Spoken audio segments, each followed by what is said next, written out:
The topic for today is modeling growth 1, and I haven't looked at the poll results for a day or two, but last time I looked, the modeling growth part 2 was leading, so I think that's what we'll be doing for week 9, but we'll see. Okay, so for today, we're going to start doing the same thing we started last time. Okay, so I have a bunch of models again, and I'll have some code where you're going to actually need to rearrange the data a little bit and things like that, but you can just copy paste. And then I'll show you the equation, and then you try to write the code to fit that model, and then we'll walk through the equation, walk through the modeling code, and then answer any questions there. Okay, I think I have 8 different models that we're going to do that with. Once we're done with that, then we're going to move into the actual growth modeling topic for today. So the first topic is going to be thinking flexibly about time. There's multiple ways that you can code time, and it's going to change your interpretation. We'll also talk about sort of centering time and how, like, where you center it and how that can change your interpretation. And then near the end, we'll talk about a few different methods for handling nonlinearity. We'll talk about basically the main ways that people handle nonlinearity. And then assuming we do that modeling growth part 2, we'll talk about a few little bit more advanced methods for doing that as well. Okay. Okay, so the last bullet is not really specific to growth models, but it's often used in growth modeling context. So just keep that in mind. No matter what your predictor variable is in your model, there's a pretty good chance that the relation between that predictor variable and your outcome is not strictly linear, right? It might have some curvilinearity to it. And so all of the methods that I'm going to talk about generalize to those as well. So it doesn't have to be a growth model to be thinking about things nonlinearly. Okay. All right, so on to the equation and model practice.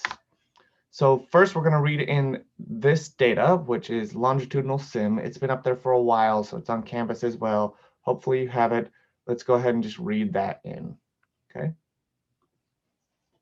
Okay, hopefully you got that done. And here's your first model.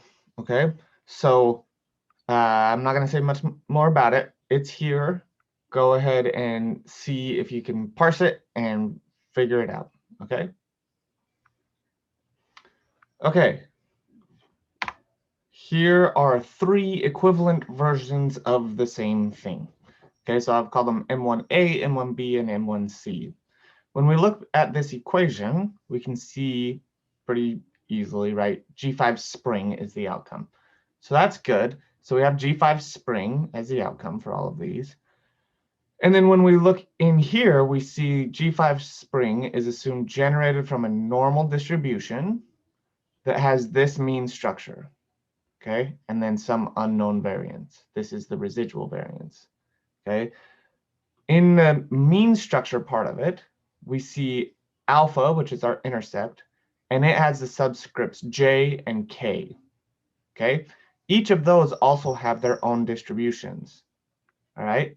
Each of those are also assumed generated from a normal distribution with some mean for that distribution, which we're going to estimate, and some variance, which we're going to estimate, okay? And then we have G4 spring and G3 spring. Both of these are assumed fixed. There's no J or K on either of those. So when we translate that to model code, we have G5 spring as our outcome. We have G4 and G3 spring as predictors. And then we add intercept variance at school ID and district ID. Okay, so this is generally how I would write it. M1A. M1B is the same thing, so this expands out to this, basically, if you put a slash. That only works if the effects are nested like that. And then this is the other way, which I mentioned before, district, and then saying district with schools nested inside of them, okay? So assuming you have IDs that are unique across all levels, like you don't have classroom 1 in school 1 and classroom 1 in school 2, and those are actually different classrooms, then all three of these are the exact same. Okay? Any questions on that? Okay. So now we're going to do a little bit of data manipulation. So you can just go ahead and copy this. And we're going to basically, as you're doing this, I'll talk through it, right? We have the data. We're going to group by school ID. And then we're going to mutate to compute the school mean start, which is just going to be the mean of G3 fall. Okay, so this is the starting point for schools, like their average score at the first time point, G3 fall. Then we're going to do the same thing at the district level, where we're going to group by dist ID and then mutate dist mean start G3 fall. Okay, so 30 seconds for that. Okay, so now model 2. You may run into some convergence warnings or things like that. Don't worry about that for now. We're just practicing translating equations into model syntax. Okay, so try to translate this model now into LME4 Elmer code. All right. That one looks like this. Okay. So here we have G5 spring. That's predicted by G4 spring and G3 spring. But notice when we're looking up here at the equation, beta 1 doesn't have J or K, but beta 2 does, right? So if we look down here, we can also see we have alpha J and beta 2 J, okay? So that's why we're ending up with 2 rows here, because we have 2 effects that are varying at the school level, okay? We have the intercept and G3 spring, okay? So that's good. And then here at the school level, we have school mean start predicting the intercept, okay? School mean start is constant within a school and only varies between schools. So we add that as a school level intercept predictor by just adding it as a fixed effect. And again, this is similar to what I mentioned before, where we think about multi-level modeling always as having these different levels, and it's a good conceptual heuristic, but in reality, it's just regression. Okay, so when you add a variable that only varies at the school level, then that's a school level variable, but it's really, it doesn't see it as anything other than just another predictor. Okay, we see it as a school level predictor because we know it only varies at the school level. Okay, so that's how we add that one in. And then when we get to the random effects now, we could say 1 plus, but we have G3 spring, and that's what gives us this beta 2 varying at school level, okay? And then the 1 is implied there, but 1 plus G3 spring gives us both of these. And then at the district level, we have only the intercept varying at the district level. Okay, questions on any of that?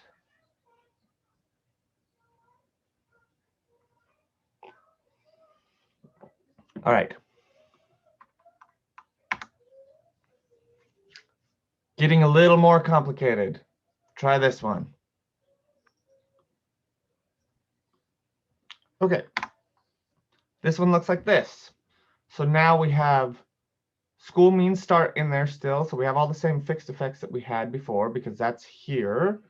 But now the only thing that's really changed here is that now we have beta 1 JK and beta 2 JK. All right, so all of those fixed effects are randomly varying at the school and district level.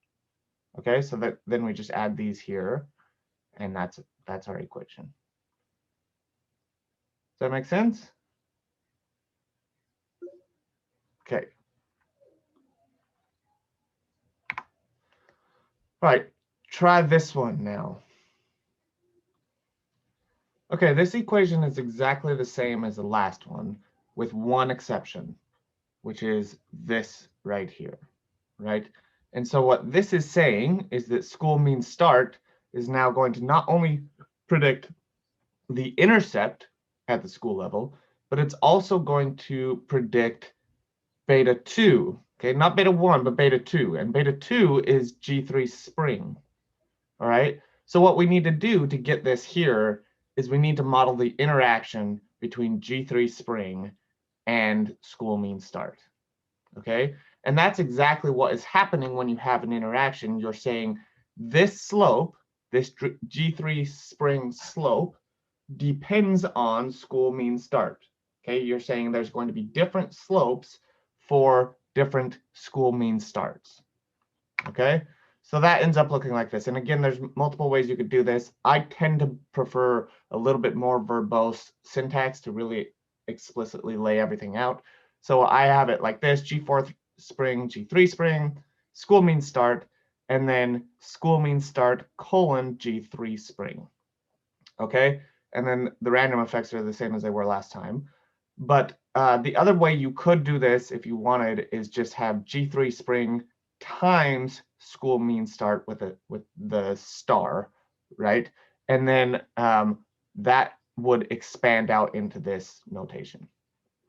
Okay. All right. Now give this one a try. It's a little bit tricky. Okay. There's two main differences with this one from the previous one.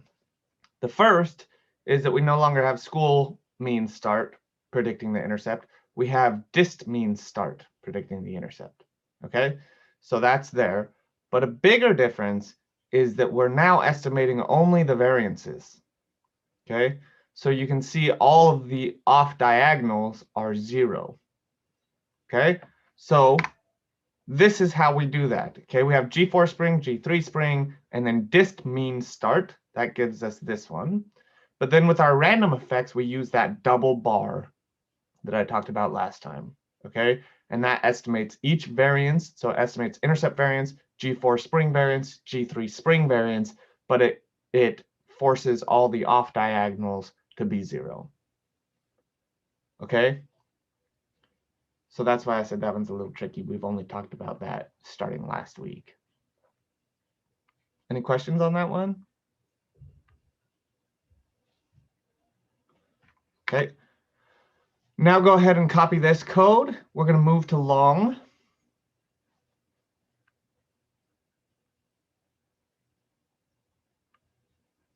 And then give me a thumbs up emoji when you have that done.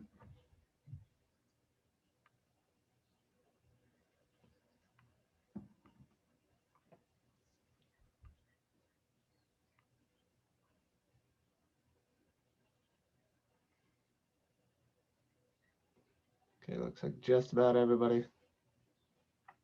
All right, I think we got everybody.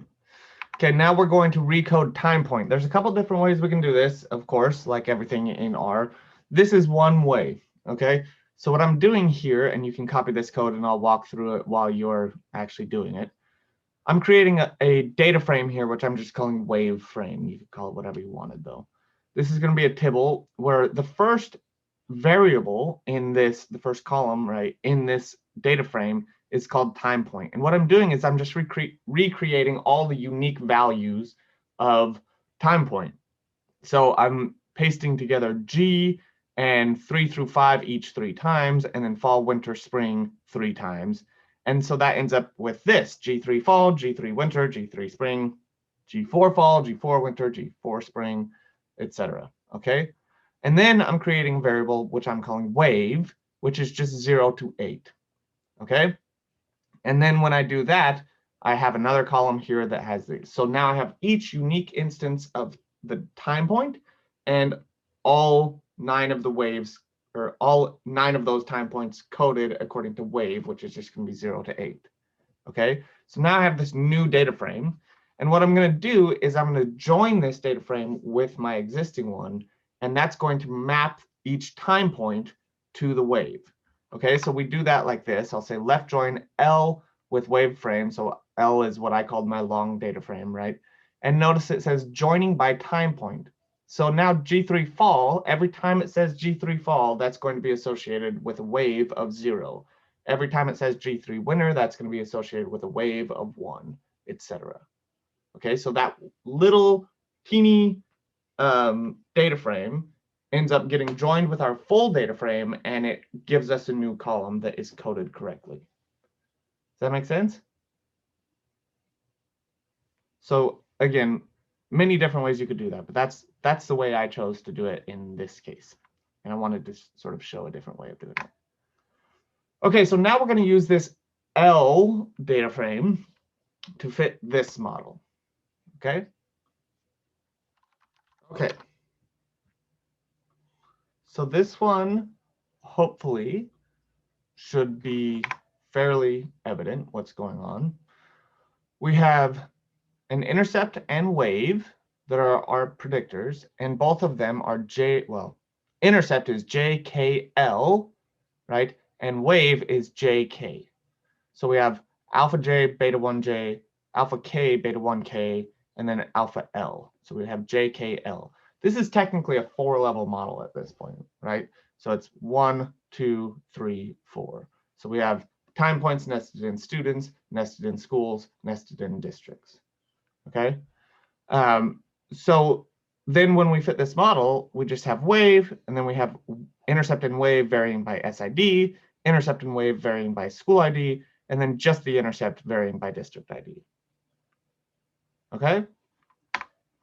Model 7. This one takes a long time to fit. So are you talking about? Oh, yeah, data should be L here, not D. That's correct. Okay, so this one takes a long time to fit. So don't actually worry about fitting it because it'll take longer than 2 minutes to fit. But just try to write the syntax to actually do this, okay? Okay, this is a pretty complicated model at this point, right? This is the code that I wrote for it. So basically we have intercept and slope, right? Alpha J and wave, so the intercept and the wave slope. Both of them are JKL, right? So both of those are varying at all the levels. For SID, that's all we got. Then at the school ID, we have school mean start predicting both the intercept and the slope. Okay, so that means I'm going to have to model the interaction between school mean start and wave. Okay, school mean start, the main effect will get me that predictor of the intercept predicting the slope, or the school mean start predicting the intercept, and then the interaction will get me school mean start predicting the slope. Okay, notice though that here I also have gamma 1 Li. Okay, and I actually misspoke earlier. Wave is still only beta 1 JK. So wave is still not varying randomly at the district ID level. We have alpha JKL, but then it's just beta 1 JK. And where our other L comes from is right here. School mean start is gamma 1 L. So whatever the school mean start is, that's going to randomly vary at the district level. Okay, so that's what this is. And then we're not having any predictors there, but we do have this interaction still, district mean start times wave, right? And that just ends up here as an intercept variance, or predicting the intercept, because there's no mean structure for wave at the district level. Okay, does that make sense? So normally, like in this case, right, we have wave here where we have a mean structure for wave. This is the mean structure for wave in this, for how wave is distributed, right? And we're saying school mean start is going to predict that variance. But then when we get to this level, we don't have that wave mean structure. So we just put it here at the intercept, just like we would a normal interaction. Okay, so walking through the code really quick, we have wave here, right? So intercept and wave, and then school mean start, that's going to be this one. Dist mean start, that's going to be this one, right? Wave school mean start interaction, that's going to be this one. Wave dist mean start interaction, that's going to be this one. Okay, and then we have wave, intercept, and wave varying at SID, intercept and wave varying at school ID, and then intercept and school mean start varying at district ID. Any questions on that?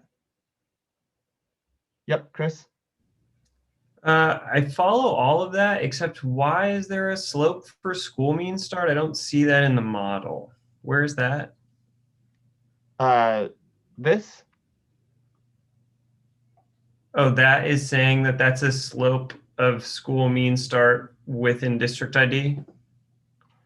I'm not sure what you're talking about here. This refers to this. This is the same thing there. Yeah, it's your last random effect that I'm confused about. Oh, this part. Okay, so this comes from here. See how it says gamma 1 Li? It's this Li part. So it's saying this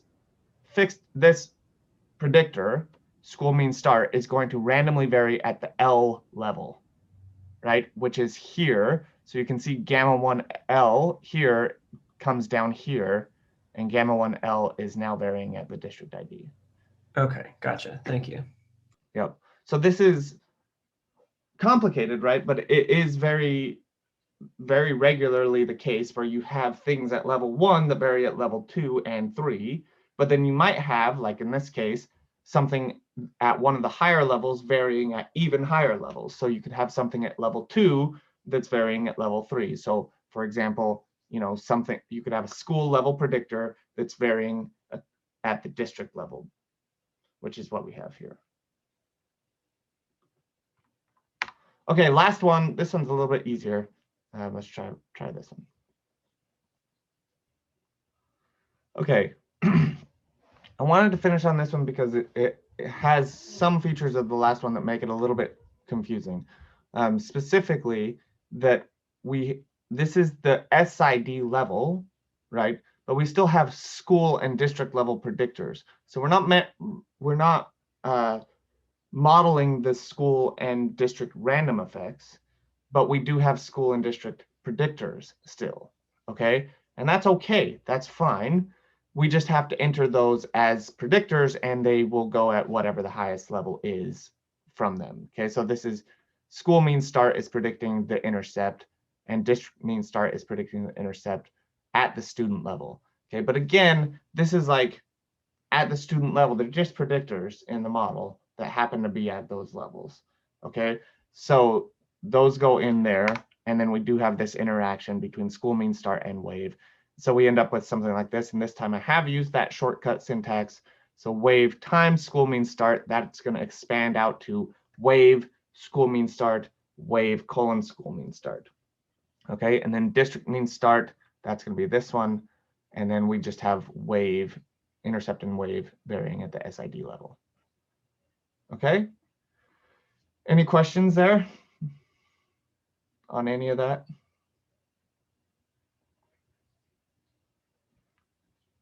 Okay. How did we feel about that? Did we want to try to do that one more time, or do we feel good about that now?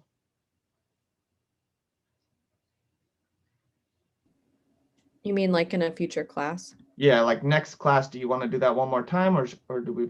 Yeah. Yes, please. Okay. Seconded. All right. We'll just plan to basically do that at the start of every class moving forward until you tell me otherwise.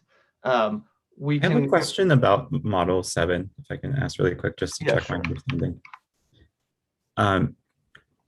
So I'm looking at that school mean start random slope at the district level.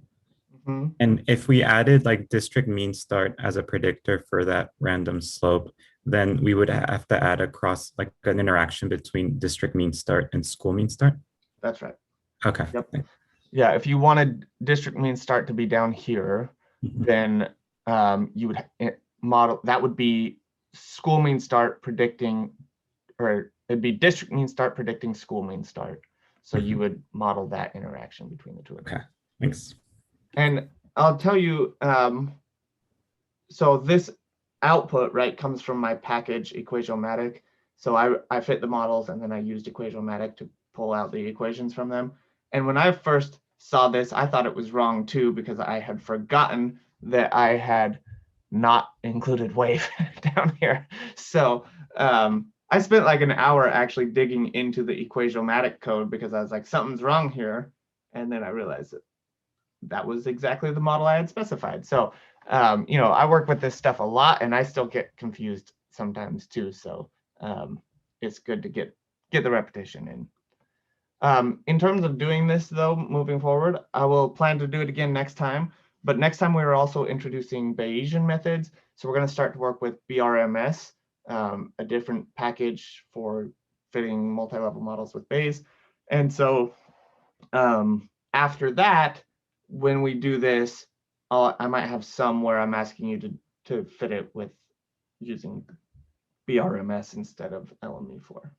Okay, so we'll have both. That's how we'll make sure we can continue on. Okay, any other questions before I move on to this part? Okay, on to growth modeling we go. Okay, so the data sample of, this is a sample of the children of the National Longitudinal Study of Youth. The outcome is PIAT, Peabody Individual Achievement Test. So that's in the CNLSY.CSV dataset. So go ahead and try to read that in real quick. I'm going to go grab some more coffee while you do that. Okay, so this is how I would read it in. Library tidyverse, read CSV, here, data, CNLSY.CSV. So let's look at the data. It looks like this. We have an ID. We have this wave variable, which is 1, 2, 3. We have an age group, so the age group that the kids were in.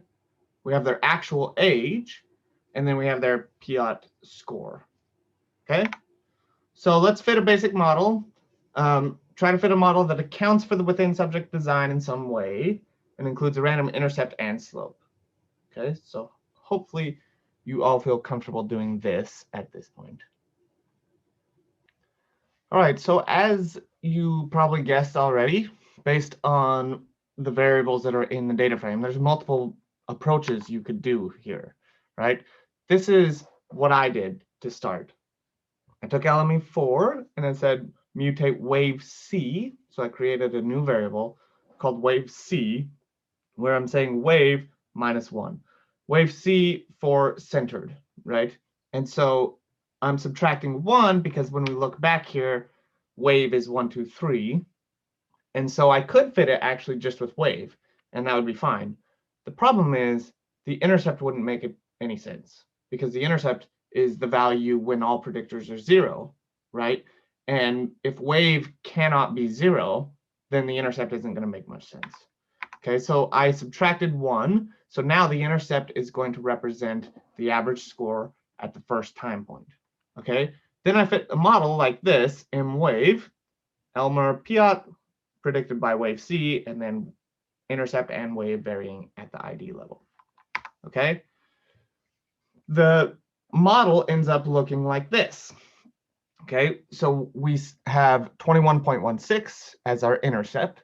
So we can interpret that as the average score at the first time point, right? So students scored on average 21.16 points at the first time point. Okay, this standard deviation for intercept is the between student variability, right? So students scored on average 21.16 points, which varied between students with a standard deviation of 3.38. Okay, they gained on average about 10 points per wave. Okay, and that varied between students with a standard deviation of 5.2.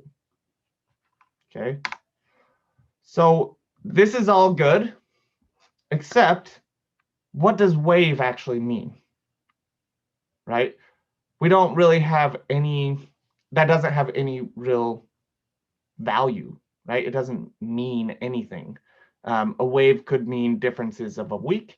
It could mean differences of 7 months. It could mean one wave, 2 waves could be spaced apart by a week, and the third wave is 2 years later, right? And so coding time by wave, while sometimes completely acceptable, can often be improved. Okay, so each wave is tied to a specific age group. Okay, that is the approximate age of the participants at that wave. So can we use that in our model to make it a little more interpretable? Try to do that for 1 minute. See what you come up with. Okay, you could do something like this, right? PIAT predict by age group, and then age group is randomly varying at the ID level. But this has a problem. What is it? I mean, besides this part, because that's just an optimization thing. Any idea what the problem is with this? Your intercept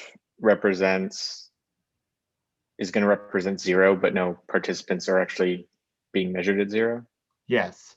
So what that's going to end up being is a backwards projection to when the participants were born. Right? When they were 0 years old, we're going to expect that their PIAT score was whatever our intercept ends up being. Okay, so here it is now, and it's totally not interpretable because this value is not even possible on the PIAT, right? So we're saying when students were 0 years old, their average score was negative 11.5. Okay, so that's less than ideal. So how do we fix the intercept?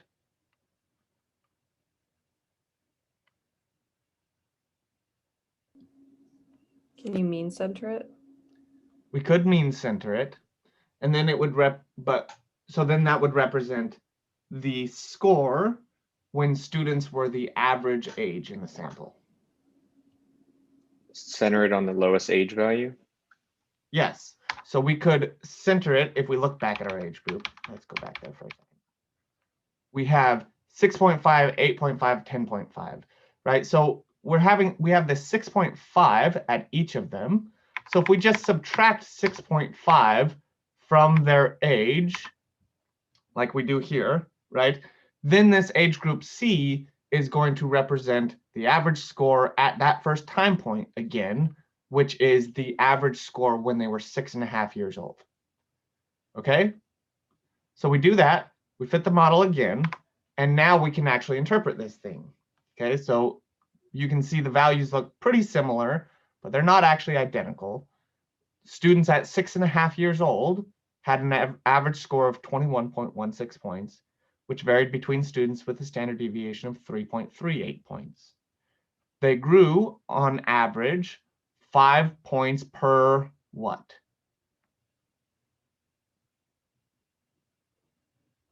Age group? Per age group. But how is age group coded? Let's go back there again. Per 2 age. Per What 2 does a years. 1 unit increase in this age group represent? 2 years? Years? 1 year, right?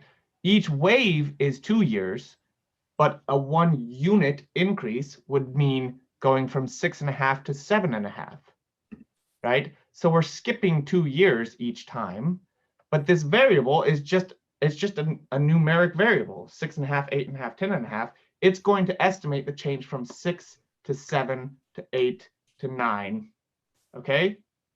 So what this ends up being is, if I can get there again, this is 5 points per year, okay, which varied with a standard deviation of 2.12 points. Okay, and that's because that variable is numeric. It's not categorical. So even though we have the same value for each wave, that variable is numeric, and so it's treating it as numeric. We think of what a 1 unit increase is, that represents a 1 year increase. Okay, does that make sense? Questions on that?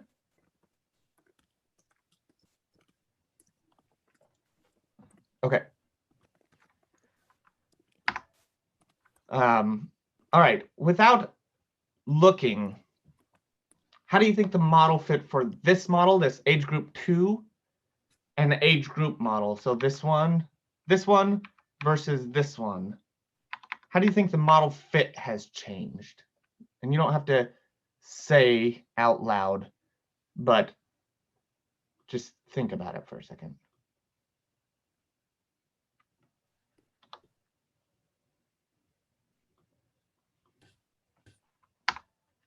Not at all. They are exactly the same. Okay. And they are exactly the same because all we've done is change what the intercept represents. Okay, other than that, they're the exact same model. And here is why. Okay, this is plotting the model predictions. And so you can see here's 0, right? This blue line represents our model when we didn't center time. Okay, and so you can see the slope is exactly the same, but our intercept is going to represent the value when this is 0, which when this slope is 0, right? So we come down here and that's where we get that -11.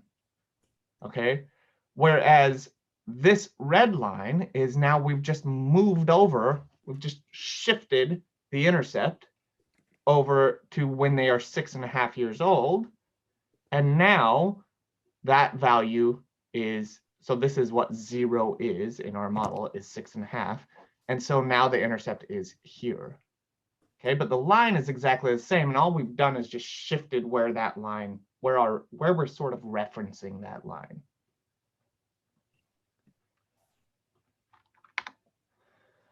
Okay, if we look at age group though, we will see that it does not always correspond directly with their actual age. Okay, so we can actually plot this, right? Here's their age group, which is this like basically categorical thing, although it's coded numerically, right? 6.5, 8.5, 10.5. But the kids are not all 6.5. They're not exactly all 6.5. There's some variation around that. So in this 6.5 bin, you can see there's some kids that are different than that, right? And same here and same here. We have some variation within there. So can we actually use that instead of this binned age group thing?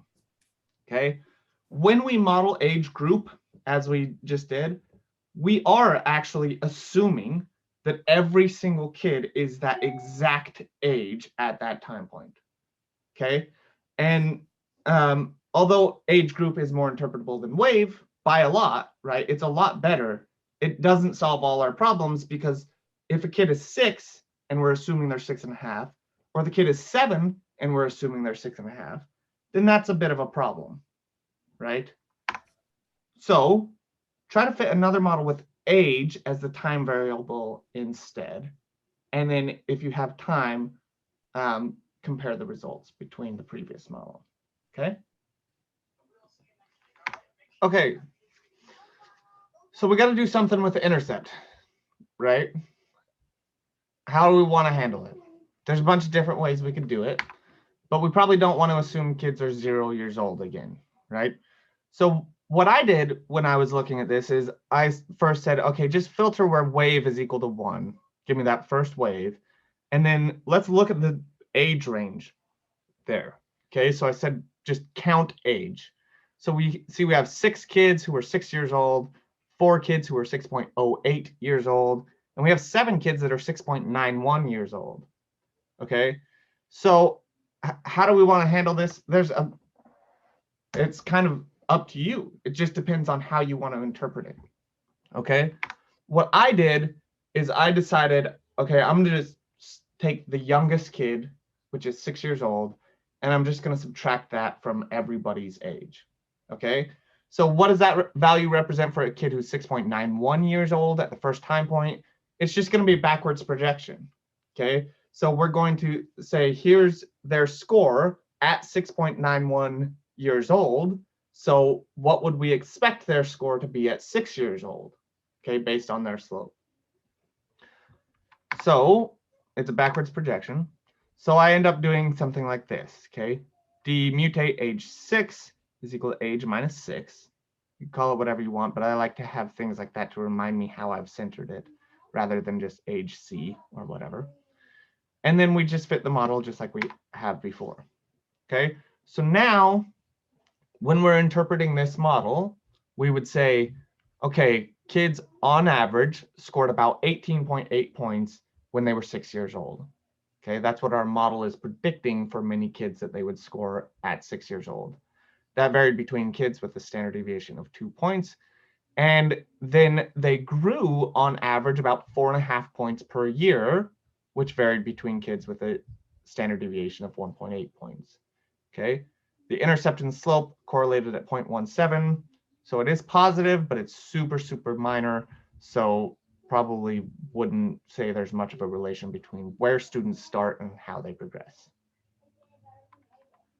Okay, so now we can compare the fit of our models. I've included 3 models here: the WAVE model, our age group 2 model, and our last model based on just age.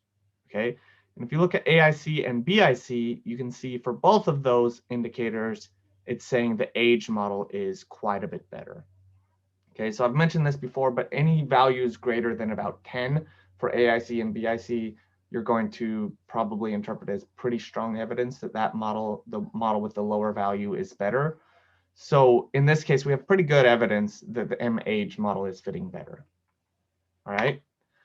So one way that we could also compare these models is to actually look at the predictions from each of them. Okay. So what I'm going to do here is I'm taking my full data frame, D, and I'm saying, give me the predictions for the age group model, which is just going to say predict age group 2, and give me the predictions for the age model, which is just predict age. Okay, then I'm saying filter ID is in 1 to 6. So I'm saying now just give me the first 6 students. Okay, so each of them have 3 time points, right? So I'm not saying give me the first 6 rows. I'm saying give me the first 6 students, which would be like 18 rows.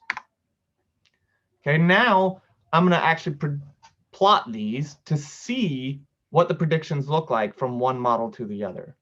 Okay, so this is not a figure that I would report like in a publication, specifically because if you just are looking at this, you can't even tell which line is which, right? We have a blue line and a red line, but we don't know which corresponds to which. So there are ways we could fix that if we wanted to, but really I'm doing this just for myself to see what the predictions look like between them.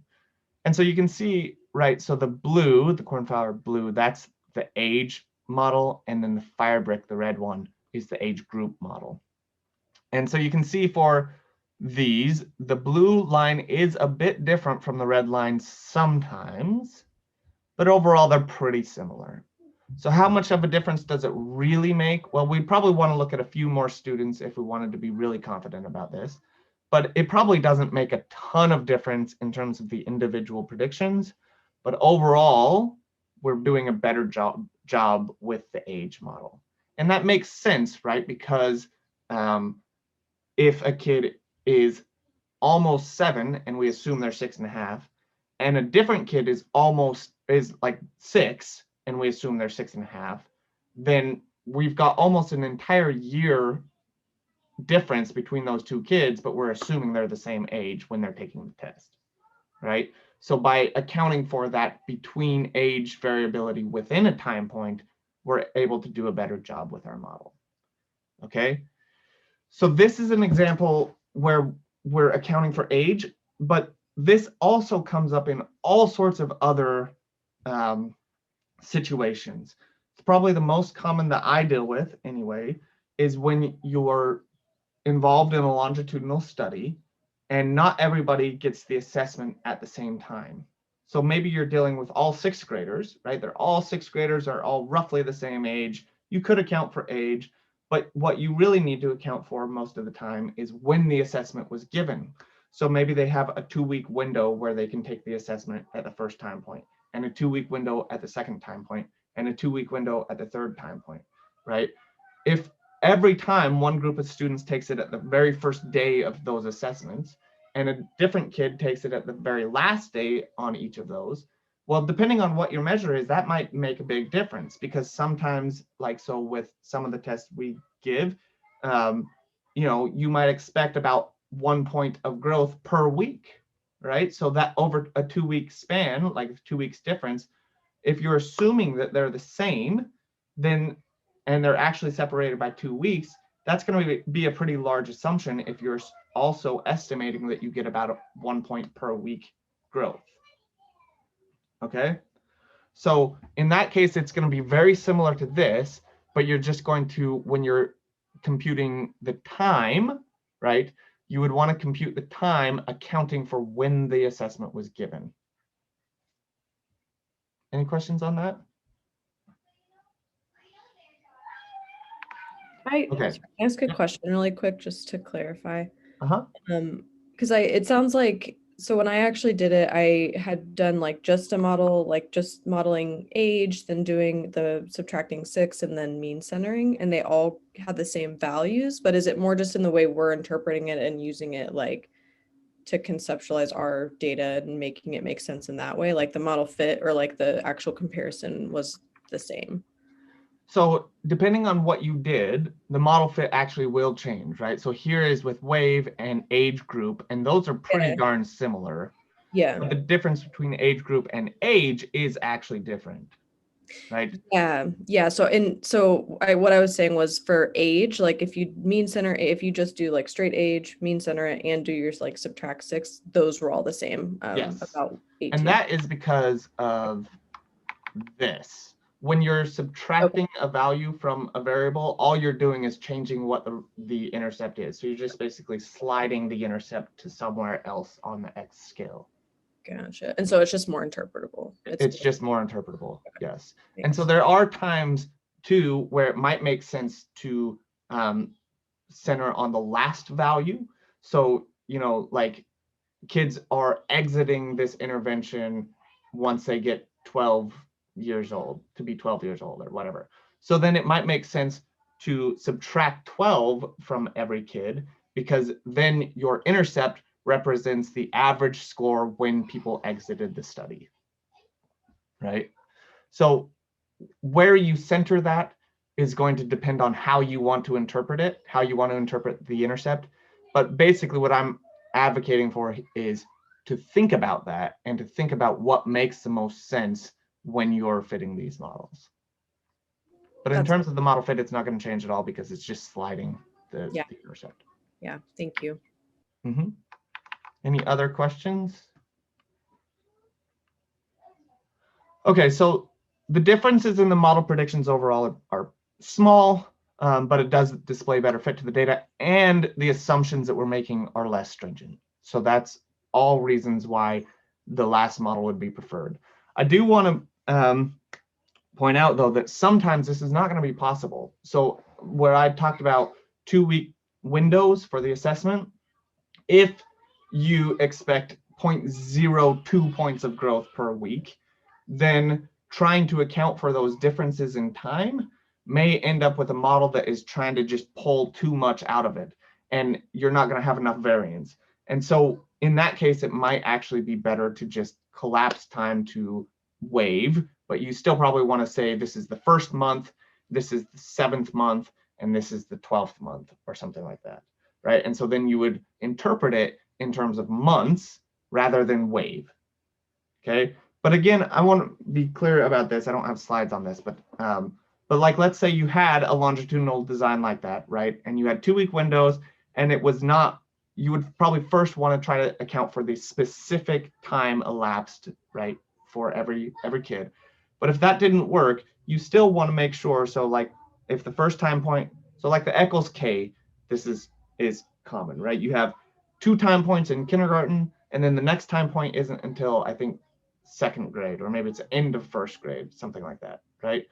So if you're doing that, you don't want to just go 0, 1, 2, because that's assuming that the time between them is the same, right? So instead, you want to think about it in actual time elapsed, and it could be something like let's say weeks, and you went 0, 24, and then 82 or something like that. Like, I'm just making up numbers, but that way, then even if you're collapsing everybody to a wave, your coefficient for slope would be interpreted in weeks, which is much more interpretable than wave, and it's going to be much more realistic because your actual x-axis will be spread out. So that actually will change your model fit because you're accounting for differences in time between assessments. Does that make sense? Okay. Okay, so here's just some interpretation stuff. On average, children gain 4.5 points on the Peabody Individual Achievement Test per year versus per wave, right? Okay, so here's just a small challenge. See if you can model monthly growth. Okay, so we have this data in years right now. See if you can change it so the coefficient represents monthly growth instead of yearly growth. Okay. Okay, how do we do this? We just multiply age by 12. That's it. Okay, because now that's going to give us, there's 12 months in a year, right? Age is in yearly units. So when we multiply it by 12, we get their age in monthly units. Okay, so I did age 6, my centered variable, so that way it would already be centered. But we just multiply that by 12, and now we have age monthly and months, and we get 0, 28, 52, 0, 30, 55, right? And then this one starts at 1, 1, 29, 53, etc. Okay, then when we fit the model with that one, you can see now we're saying we get students have gain 0.38 points per month on average, okay, which varies between students with a standard deviation of 0.15. Okay, so this, if we think about the fit of the model, what do you think is going to happen here? Do you think this is going to fit the same as before?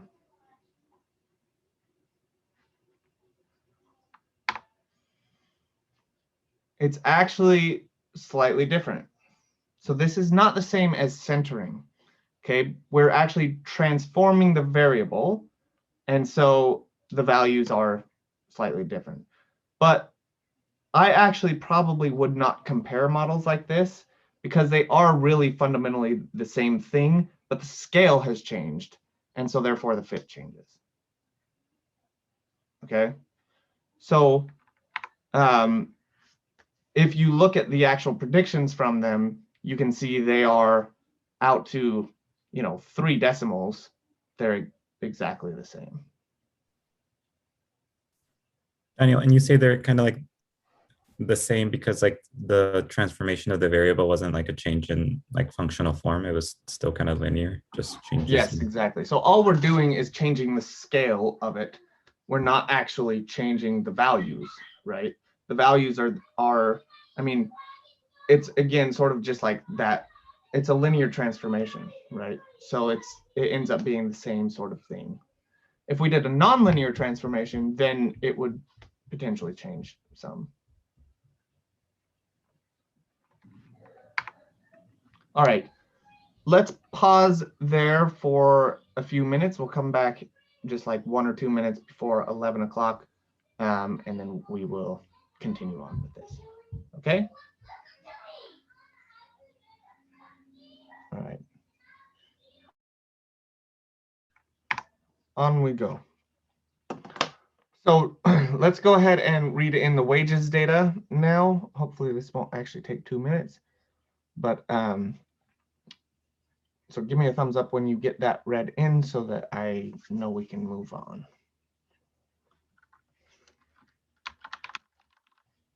Okay. So this is from another data set from Willett, etc. It's from the National Longitudinal Survey of Youth, and it's wages of people who had dropped out of high school. Okay, so we have the ID of the participant, this LNW variable, which is the natural log of their wages, this XPER variable, which is their experience in years, so the number of years in their job, GED, whether or not they got a GED, Black and Hispanic, which are dummy variables for those coded race ethnicities, and then HGC, which is the highest grade completed, and UE rate, which is the unemployment rate at the time. Okay, so there's a lot of complications with this data set. So I've just filtered to look at IDs 206 and 332, and you can see for 206, there's only 3 time points, right? And so we have wages at 3 different time points for this person. And then for 332, we have a whole bunch of time points, okay? So that's one complication. Every participant has a bunch of different observations, and we never really necessarily know how many each one has. Up to this point, all the growth models that we've looked at is like everybody has 3 time points, right? That's not the case here. So we have basically really unbalanced data. So if we count ID, and then I say, give me the range of that, we can see individuals have between 1 and 13 time points, okay? Their age ranged from 14 to 17 at the first time point, okay? And then we also have really unequal spacing between waves. So we might have, because they're collected when they change jobs, I think is what it is. So we have people who entered the workforce later and like dropped out and then entered the workforce quite a bit later. And so then we have some time point there, and then we have people who changed jobs like 2 or 3 times at the start and then didn't change jobs for a long time after that, so we don't get another wave until much later, etc. Okay, so participants dropped out of high school at different times, entered the workforce at different times, and switched jobs at different times.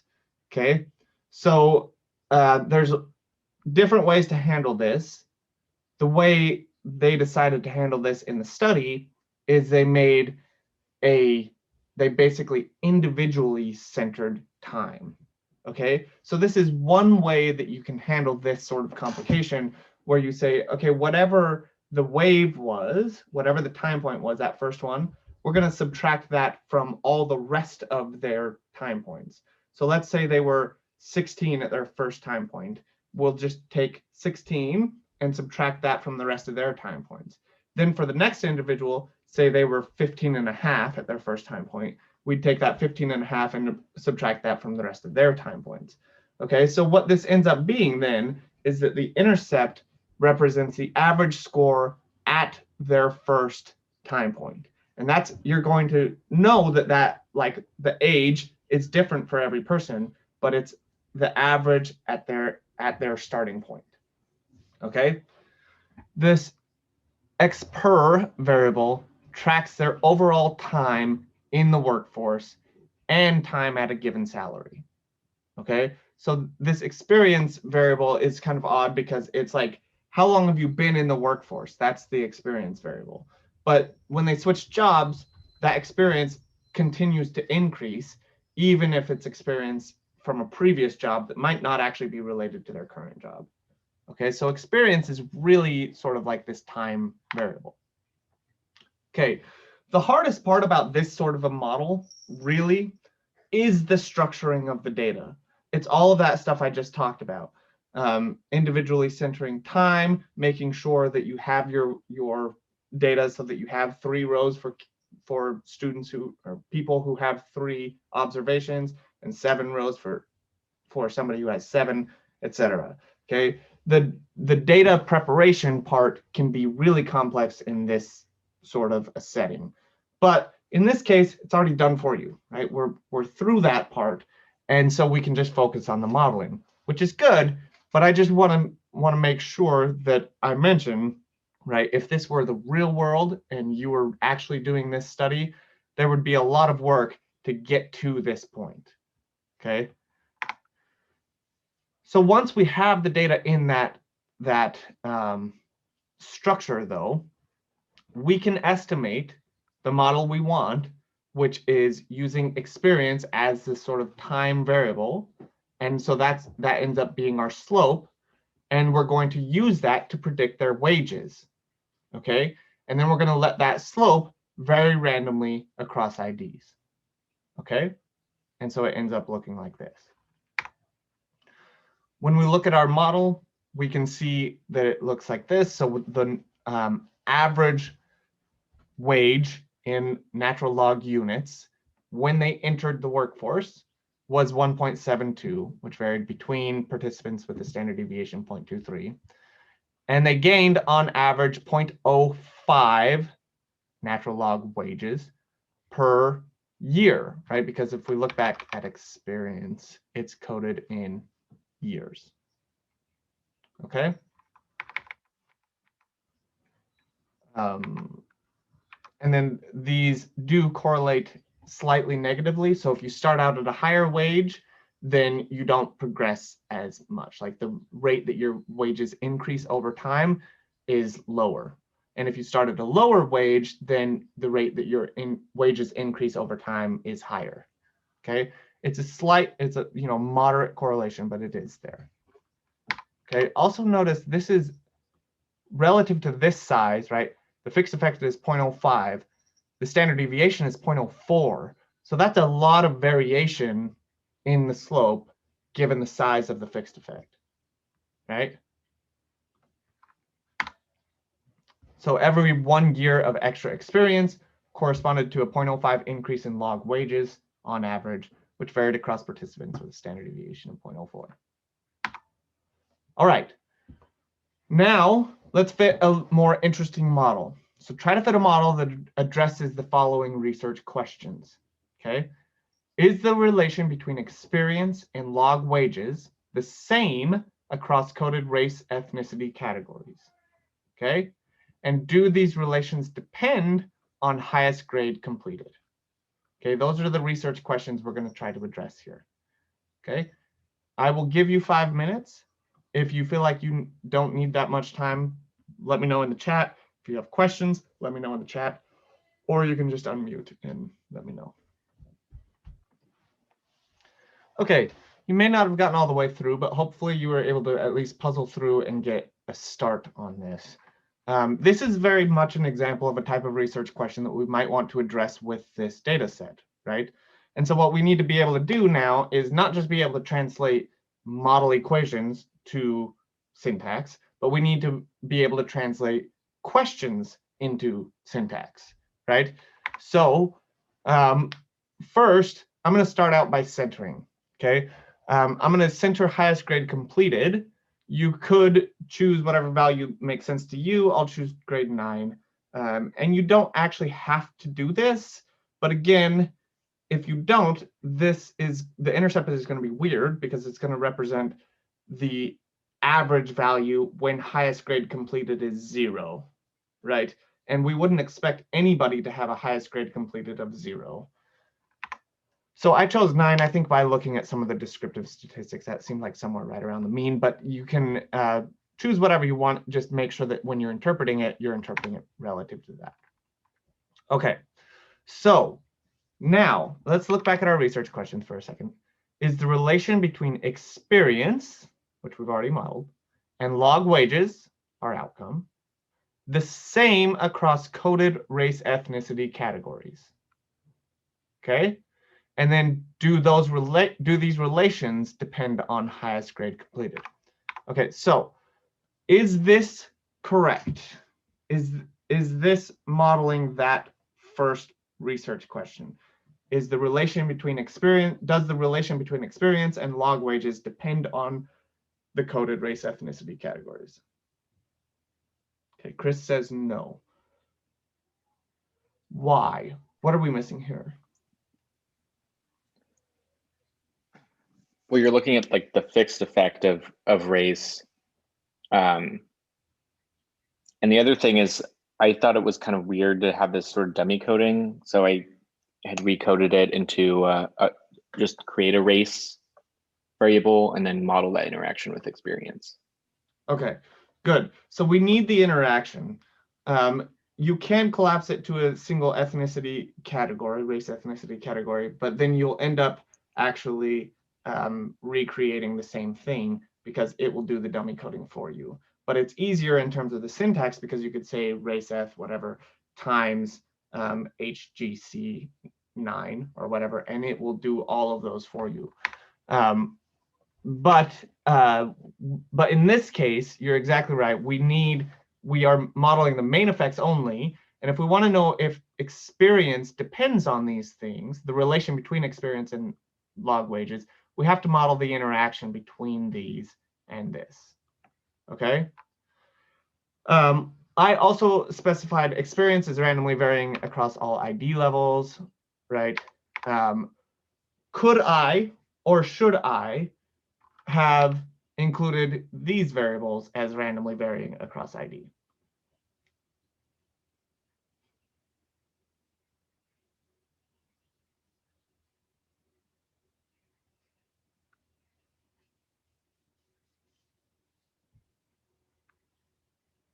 I'm just going to wait. Somebody's got to say something at some point. Okay, Masaki says no question mark in the chat. So why? Probably. So it's a between variable, like between participants, so we cannot really estimate the random slope for not being Hispanic or something like that. That's exactly right. So experience varies within an ID, right? So within one participant, experience varies. But the way that our data are coded, right, none of these randomly vary within a participant. They only vary between participants. So therefore, we cannot estimate those as randomly varying between IDs, okay? Because they are ID level variables. Okay, so let's look at the marginal predictions for this one. Again, I wouldn't have expected you to do this, but I want to walk through this model a little more thoroughly so that we get a complete understanding of what we're actually doing here. Okay, so I'm saying give me the experience levels from 0 to 15, and for Black there's only 2 levels. For Hispanic there's only 2 levels, and then for highest grade completed I'm saying give me the values from 6 to 12. But then I'm saying, and then subtract 9 from there. So highest grade completed is 6, or highest grade completed is 12. There shouldn't be anybody whose highest grade completed is 12 because they're supposed to all be high school dropouts, but you never know. So we'll just do that. And then I put ID as -999 because I'm going to do the marginal prediction, so I don't want it for any particular participant. In other words, I want to just use the fixed effects, not the random effects. Okay, so this is my pred frame, and then I'm creating a new variable, which I'm calling pred. I'm going to predict mwage1, the model I just fit, using that pred frame and say allow.newLevels is true. Okay, now I have all of my predictions, but now I'm going to do what Chris was talking about. I'm going to collapse those dummy variables into a race-f variable. And the reason I'm going to do this in this case is because I want it for plotting. Okay, so I'm saying when Black is 0 and Hispanic is 0, that we should call it white. I think I read that was how they had coded it, but it probably should just be non-Black, non-Hispanic, because I'm not sure if that's actually true, but that's what I put here. Okay, then if it's Black and 0 on Hispanic, then Black, and 0 on Black and 1 on Hispanic, then Hispanic. Okay, and then if it's anything else, then it's just going to be NA, but that shouldn't be anybody. Okay, so then I can plot these predictions. Okay, so I'm saying this is when HGC 9 is equal to 0. So this is for highest grade completed 9. Okay, I'm going to drop NA. I don't know why there are NAs. And then I'm just putting experience on the x-axis and their predicted log wages on the y-axis. And then I'm going to say geom line color by race F. Okay, that race ethnicity category I created. And so you can see I get 3 lines. Sort of, you can see I get 3 lines. The blue and the green are basically identical. So then I can do it for all HGC like this, where I've omitted the code, but I'm basically, instead of doing this part, I'm going to just add a line down here that says facet wrap by HGC9, and I get something that looks like this. So what we're seeing here is that when we include only the fixed effect, only the main effects, right, and not the interaction, we're getting different intercepts, right? That's what that variable is doing. It's changing the intercept for all of these lines, but it's not changing the slope of the line, right? The slope of the line does not change unless we model the interaction. So Manuel said the reference category for race is anybody that is not Black, Hispanic. Yes, that is correct. So if we want to know how the slope may or may not depend on those variables, then we have to model the interaction. Okay, here I'm going to model just the two-way interactions. So I'm modeling experience and Black, and then I model the experience. Oh, I need Hispanic in here though, and I don't have it. So this is wrong. This is the interaction now between experience and Black. I should have had Hispanic down here, but I do not. And then experience with Hispanic, and then HGC 9, and then the interaction between experience and HGC 9. Okay.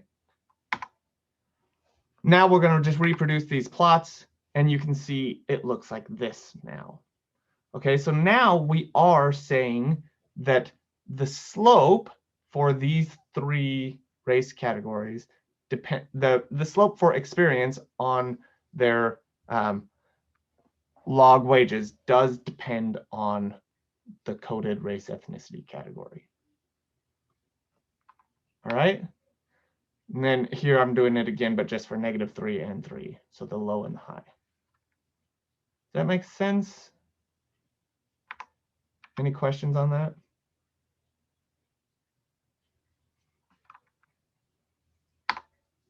Okay, another way we could think about this is we're going to look at the extent to which the slope depends on highest grade completed rather than the coded race ethnicity.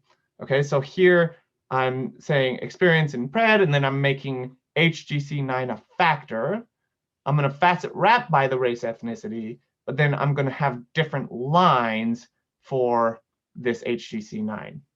Okay, and that ends up with something like this. So here's my 3 categories of coded race ethnicity, and then I have a different line in each of those for the highest grade completed. Okay, so you can see we have difference in the starting point, but also slight differences in the slope. And this is, you might want to clean it up some still, but this is probably a plot that I would consider including in a publication, depending on what I was doing. Okay. So now let's say we fit the model. I started with the plots. I started with the plots for the presentation for you all, because I think that's the easiest way to kind of interpret models. And when I write up these models, that's generally how I do it too.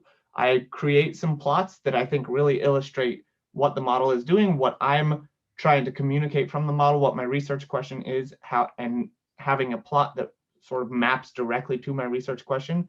And then when I write it up, I start by referring to the plot and walk people through the plot in terms of what it's showing. Then from there, I go to the coefficients and interpret those. And then you could even reference back to the plot again if you want. All right. But generally in real practice, right, I would fit a model, and the first thing I'd do is call summary on the model, and I'd look at the coefficients, and I'd see things from there. Okay. So if you're thinking about presenting a model, I do think it makes most sense to start with the plots, but in reality, when I'm actually fitting models, the first thing I'm going to do is look at the coefficients. So here we are, right? We have a messed up model because I don't have a main effect for this interaction here, but that's okay. We'll just pretend it's there. So this intercept here, right, is the log wages when experience is 0 for people who are coded as non-Black and should be non-Hispanic, but I omitted that, and whose highest grade completed was 9. Okay, and then all of these are going to drop out. And then for every 1 year increase in experience, their log wages changed by 0.05 on average, which varied between IDs with a standard deviation of 0.04. But that slope depends on other things.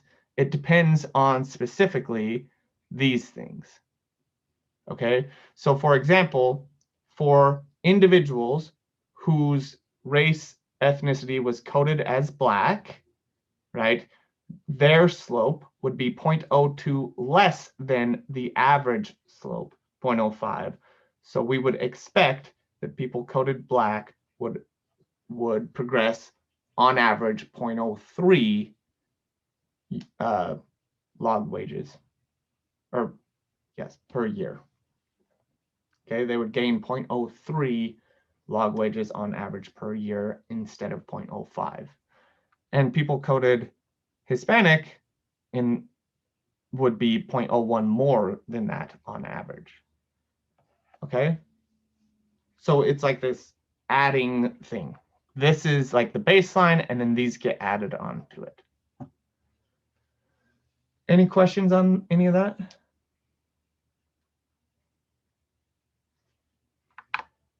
Okay. So we're going to move on to a different topic now, which is handling nonlinearity. All right. What we've just gone through, just to sort of recap, is we started with some pretty simplistic models, and we talked about different ways of coding time and different ways of centering the intercept, right? To make sure that that intercept is interpretable, and then to make sure that our slope is interpretable as well, because a 1 unit increase in wave is generally not very interpretable, but a 1 unit increase in year or in age is, right? And we can change that to months or weeks or whatever. Okay, then we went to a much more complicated example where we have all of this unbalance. We have some people who have only 3 observations and others that have, well, we had actually some people that had only 1 observation, I think, and then others that had like 13, right? But all of this unbalance is okay because it's going to basically create this marginal prediction, and then those people are just going to kind of contribute along that x-axis where they have data. For an individual, you know, we're going to be fitting a line for them too, unless they only have 1 time point, and then we would not. Okay. So multi-level modeling can handle all of these different complexities, and it's going to be fine as long as you've sort of done your work in the data preparation step. But even when you're doing that, you're going to want to be really careful about what your intercept represents and how to make sure that that's interpretable. And then you're going to want to be careful about how time is coded and make sure that that's interpretable. Okay. And then I sort of mentioned this before, but I would make a decision about how you're going to code time and then go on from there and make your model comparisons and do that rather than like make model comparisons between different ways of coding time. Because as long as they're linear transformations, it's not really going to make a difference. But then you're going to want to make a decision and then build your model from there, adding predictors, interactions, all of that sort of stuff. Okay. And if you want to see if the slope depends on other variables, you have to model that interaction. Okay. All right, handling nonlinearity. So we are going to read in yet another data set. This one's called curvilinear sim. So sometimes it's hard to come up with good data sets for this stuff, so I just end up simulating things to show what I'm trying to show. So go ahead and read that in. I didn't set a timer for you this time, but okay, hopefully you are there. I do want to just briefly address what Masaki said in the chat, which is in actuality, if we were going to write up a publication for this, would we fit a 3-way interaction? And the answer is yes on the previous one, because the research question was about not only does the slope for experience depend on race ethnicity, but do those slopes depend on HGC, right? Highest grade completed. And so then we could say for people who are coded Black, say their relationship between experience and wages was this. And then we could say, does that group depend on HGC 9? Okay. Okay, so these data also have some complexities. They are unbalanced. So we have data from 3 to 8 observations. Okay. And they also have a varied starting point. So here I'm saying arranged by SID, which is student ID, and date, then group by SID and slice 1. So give me the first observation for every student, then ungroup and summarize date. So the first observation here is 4/14, and this one is 5/29 in 2019. So they're about a month and a half apart for their first observation. Okay. The overall date range goes from 4/14 to 6/8. So the entire study is only like not even quite 2 months, right? And we have more than a month and a half well, basically a month and a half separating two students in terms of their first time point. Okay, so we have some unbalance and we have varied starting points. But again, we don't really have to worry about this too terribly much when we're fitting multi-level models, because it will handle that as long as we've got the data structured correctly. All right, so show the overall relation between date and score. I want you to try to do this on your own. And then when you do, tell me what you notice, or just see what you notice, and then we'll talk about it in a minute.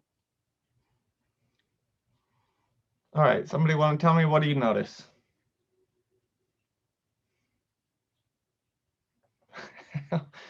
Brock, you want to unmute and instead of miming?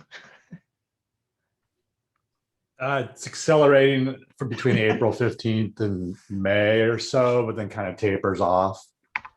Yes, it looks like this, right? So I've added a line there by saying geom smooth. I said omit the standard error. So the data look like this, right? So how do we go about modeling this? Right? Linearly is probably not going to work very well, right? So this sort of bluish purple line is just a linear model. This is a linear model fit to these data. And you can see way over here, like every single data point is below what we're predicting, right? And then over here, it's not too terribly bad. In the middle, it's okay. But over here, it's getting pretty high now. Most of them, well, same thing, I guess. So like right around here, most of them are above. Over here, they're all below. And then, you know, somewhere in here, like that's about right there. So this is not going to work. We're going to end up with heteroscedastic residual errors and not meeting the assumptions of our model. So what can we do? There's a lot of things we can do. Probably the most common way to approach this that I see anyway is with polynomials. Okay, so linear is obviously going to be just a straight line. We could also model a quadratic term, which is going to be one curve. Okay, so this is quadratic decelerating like this, right? And this is quadratic accelerating. Okay, and you don't have to specify a priori whether it's decelerating or accelerating. It'll figure it out for you, but you can just model a term and then one additional term, and it will model one bend in that line for you. Okay, and then there's also cubic, which is two lines or two bends, right? One down here and one up here. So in this case, we're getting kind of an S curve. All right. Again, you don't have to figure any of that out. It will do it for you. But what we end up getting is the line itself is bendy. Okay. And the more, like, you can keep going up from this too. You don't have to stop at cubic. So let's try fitting a linear model and a quadratic model to see which fits better. Okay, so try first by just fitting the linear model with date predicting score. Okay, and both the intercept and the slope varying across students. Go ahead and try that. All right, this is actually a little more complicated than you might have thought initially. If you want it to be, if you want the intercept to be interpretable, because we want to center date somehow, right? So I'll center it on the first time point. You could center it somewhere else if you thought that that made more sense. I would think probably you would want it centered either on the first, at the first of the study, or at the end of the study. If you delivered an intervention right in the middle of the study, then maybe it would make sense to center it there. But I don't have any idea. I mean, this is made up data anyway, but so we're just going to center it at the first time point. So first, though, we have to think about what dates look like in R. They're a little bit weird. Okay, this is actually not just an R thing. This is across all programming languages, basically. In fact, it's even in SPSS like this. You just don't realize it, right? If I say as date 0, and I'm using the Lubridate package because it makes some of these date manipulations easier. If I say as date 0, it's going to take that number 0 and it's going to transform it to a date. The date I get with the number 0 is 1970, January 1st. Okay, that is what's called the Unix epoch. All right, that's like the center point of time for the universe, right? And that is true across like all dates, how they're encoded pretty much in any system that you work with. Okay, if I say as date 1, then I get 1970 January 2nd. Okay, so 1 unit in a date variable is 1 day. Okay, so if I want to center date, I would do something like this. I'm taking my SIMD, I'm passing it to mutate, and I'm creating a new variable which I'm calling days from start. Okay, I'm going to transform date to be numeric, and then I'm going to say minus the minimum as dot numeric date. Okay, so whatever the minimum date is, I'm going to subtract that from every date. Okay, now I can fit a model, and it will look like this: days from start by SID. Okay, and then I have to do some optimization stuff here.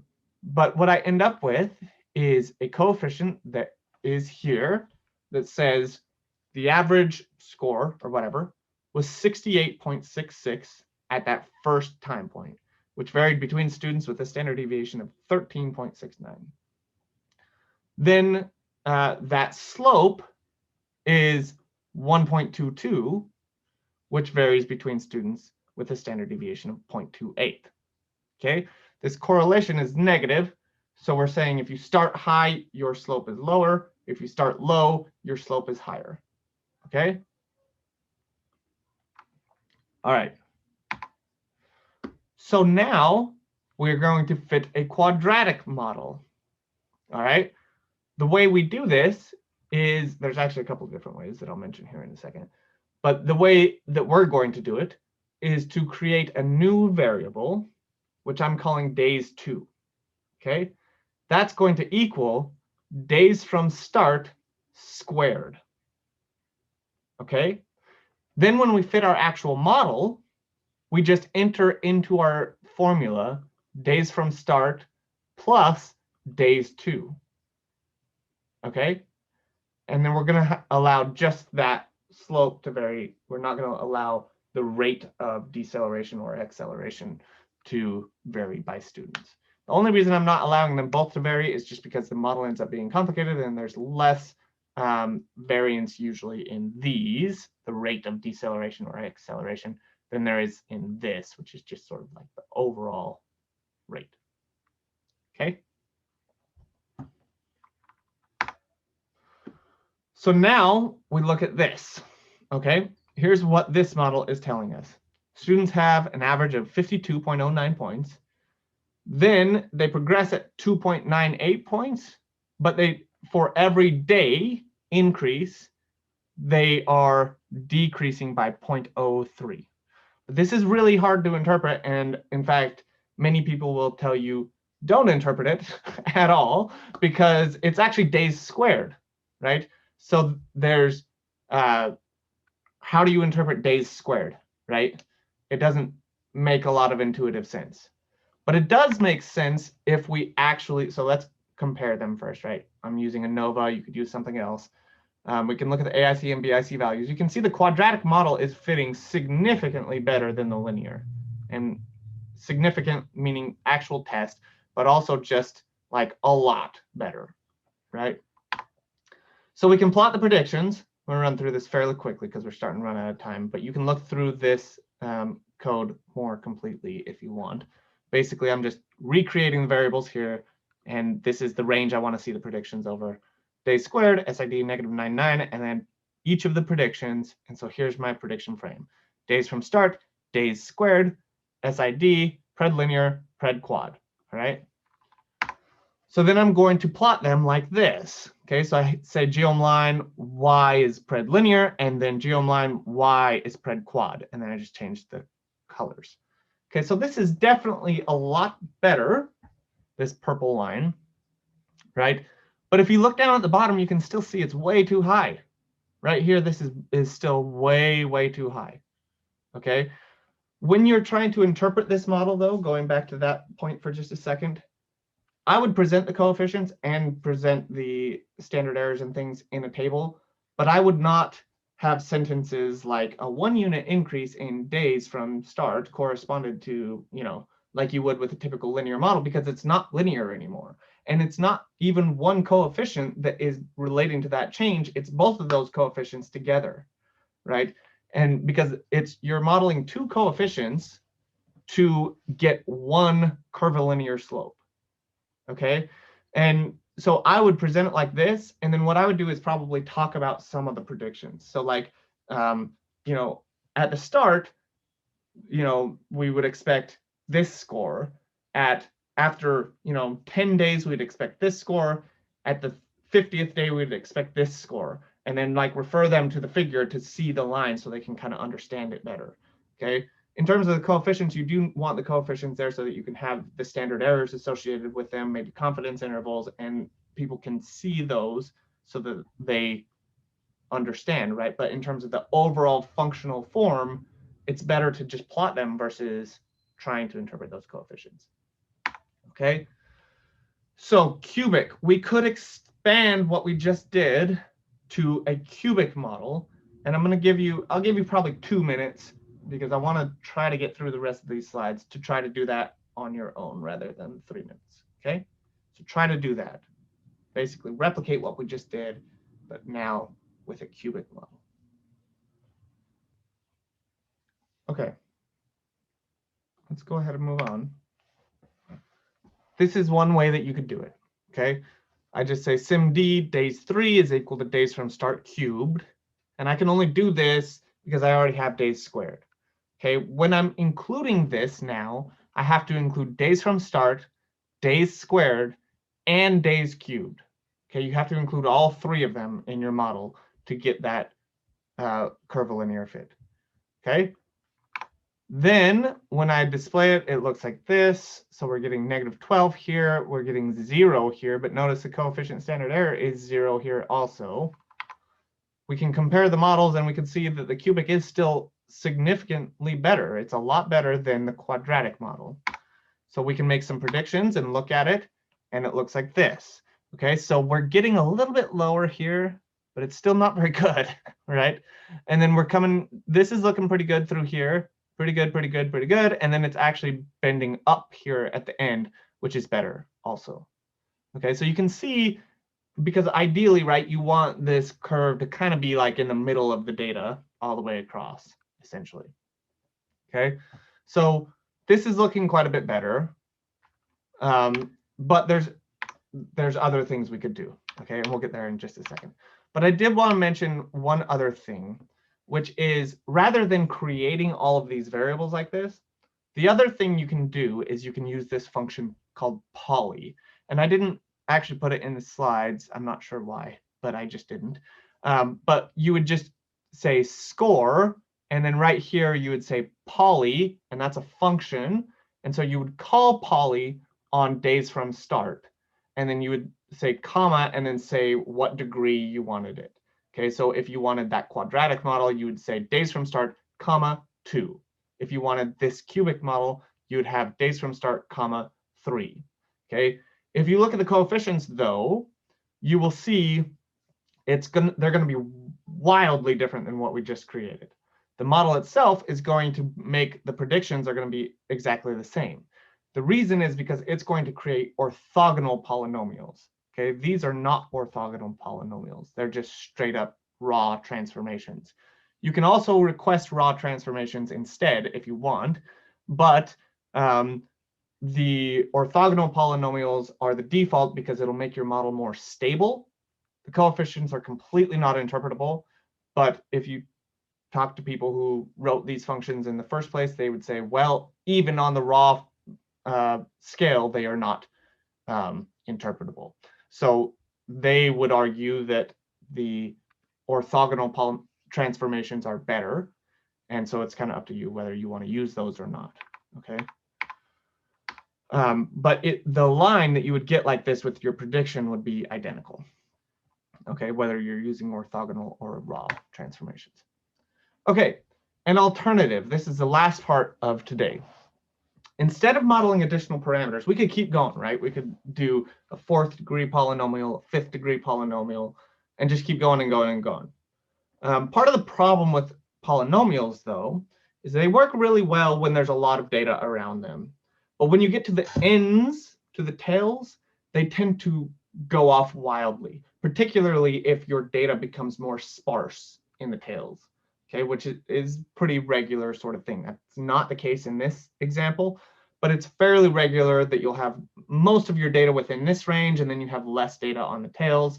And if you're modeling polynomials, they'll start to become really wild out there, okay, especially if you're doing a lot of these higher order polynomials. So above cubic for sure, okay? So instead, we can just transform the variable itself, the x variable, whatever that is.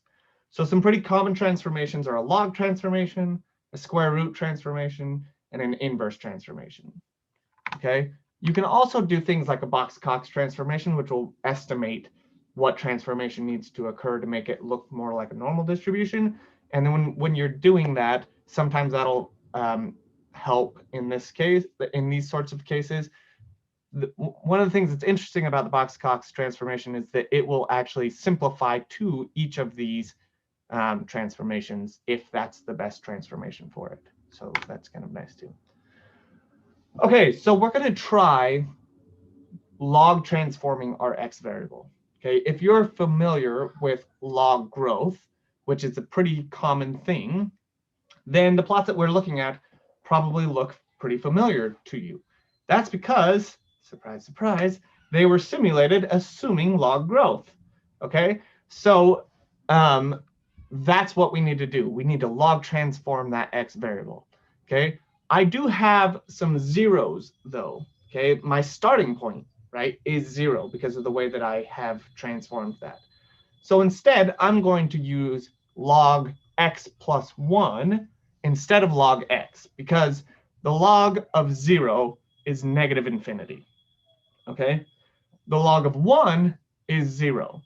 Okay, so if I say give me the log of x plus 1, then I'll get 0 for the first time point, and then it will go from there. All right. So when I do that, I do it like this, right? SIMD days log is going to just be the log of days from start plus 1. Okay, and then I include just this variable in my equation. That's it. That's the only thing I'm including. Okay, I don't have to do days, days squared, days cubed, etc. I just have one variable, and I'm allowing that variable to randomly vary across SIDs. Okay, and then I get results that look like this, right?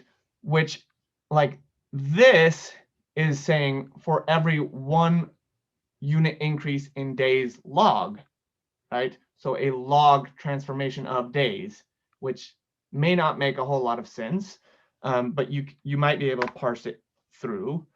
We can compare models and look at that. The log one fits by far the best if we're looking at AIC and BIC, more than 300 points, well, about 300 points better than the cubic. Okay, and what's also nice about this is it's using the same number of parameters as our linear model, and yet it's fitting the data much better. Whereas the quadratic and the cubic are modeling additional parameters that we're not having to model with the log transformation. Okay, we can make our predictions and we can look at it on the log scale. This is what's happening to our data. We've transformed the data so that we are still modeling this linearly. Okay, but this is the days log version, and then here's our score, and we fit this straight line through it. Okay, but if we put days back on our original days scale, it looks like this. Okay, so it's this dark gray line. That's our predictions from this model. Okay, and so you can see it drops by far the lowest down here, and then it stays pretty much right in the middle all the way throughout. So you can see why it's fitting the data better than these other ones, right? And it uses less parameters. So I am not trying to say that a log transformation will always get you out of the woods. It won't. And using polynomial transformations is a great alternative to a log transformation. What I am saying, though, is that when it comes to curvilinear fits, many people will jump straight to polynomials, and that's all they'll really try. In some cases, that's going to be great, and that's what you should do. But there are other cases where things like a log transformation or an inverse transformation or whatever is going to change the way that your data actually looks, and then you can fit a straight line through that data, and then you're free, right? And then you can look at what the prediction would be back on the original scale, and you will see that it's curvilinear, but it's not actually fitting a curvilinear model. It's just fitting a straight line through data on a transformed scale.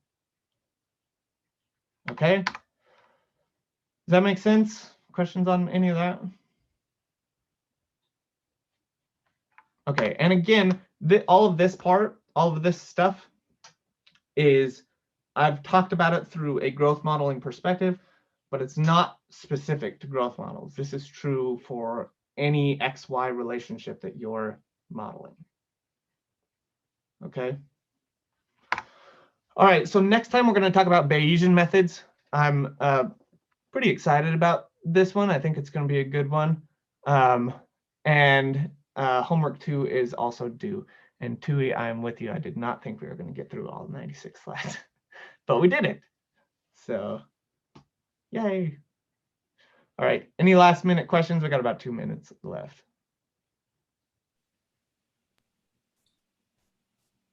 Daniel, I have a question. I just wanted to make sure that I understood a couple of things. One was in kind of like those two examples where you had an unbalanced panel. In like the first example, we centered first the time variable at an individual's first observation. And then the second one, we centered it at the first time in data collection, right? Yes. So in the second one, some people could not have like a 0. Yes, that's correct. So basically in that case, it's actually similar to the very first one we did too, where we were looking at age, and I centered it on 6, even though we have some people whose age at the first time point was 6.9, right? So the intercept would represent for them a backwards projection. And it's the same thing there where we have everybody's slope, and most of their slopes are small, and then we have this big slope that covers the entire range of date, right? And most people's actual slope is somewhere in there, but we're fitting one line to the entire thing. And so that intercept for these people like that have a slope here, it represents a backwards projection to where they would have been at that point, or where we would have expected them to be. That makes sense. I'm just trying to think about like how you decide what approach to take. Like if you're trying to model growth and you have like a larger time frame, and then a cohort starts at a second point and you start measuring it, like maybe a year after the first one. Like, yeah. Does it make more sense to like center at the individual's first time point, or? So individually centering is pretty unusual. It doesn't happen very often. For something like what you're talking about, where you have cohorts coming in, you might center at by cohort. So you're sort of collapsing across cohorts and saying the first time point is the first time point for that cohort. So you have one cohort here and another one here, but then you're just taking this line and shoving it back here, so that then they're both starting, like their 0 is at the same point. Okay. But really, like, there isn't any overall answer I can give you, because it's going to very much depend on how you think it's best to interpret the intercept, and that's going to relate to the substantive side of the research. Mm-hmm. Oh, thank you. So would you ever use a log transformation and polynomials in the same model? I have not ever seen that. It is possible you could, but I have not seen that personally.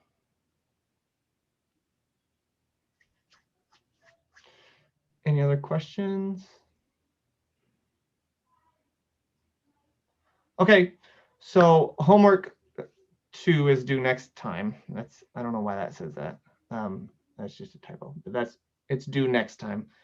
So, and then homework 3 will also be assigned next time, which I haven't created yet. So I will get on that next week. Okay, thank you all. See you next week.